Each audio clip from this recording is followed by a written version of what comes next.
আমি আগেও বলেছি যে নারীদের জীবন কতটা প্রতিকূল, বিশেষ করে গ্রামাঞ্চলে তাদের লেখাপড়া শেখানোর সুযোগই দেওয়া হয় না। অনেক মেয়েরা স্কুলে যেতে পারে না।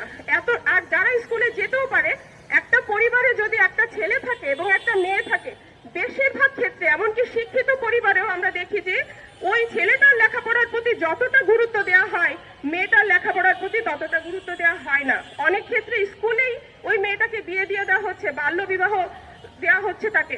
এরপরেও এত প্রতিকূলতার মধ্য দিয়ে যদি মেয়েরা প্রতি বছরই ছেলেদের থেকে রেজাল্ট ভালো করতে পারে, তাহলে নারীরা তো কোনো দিক থেকে তাদের থেকে কম নাই। কি মেধা, কি সক্ষমতা, কোনো দিক থেকেই নারীরা কম না।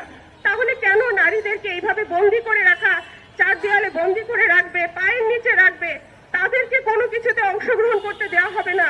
এইটা কেন, এই ধরনের পরিস্থিতির মধ্যে এই পরিস্থিতির শিকার কেন আমাদেরকে হতে হবে? আমরা নারীর সত্যিকারের ক্ষমতায়ন চাই।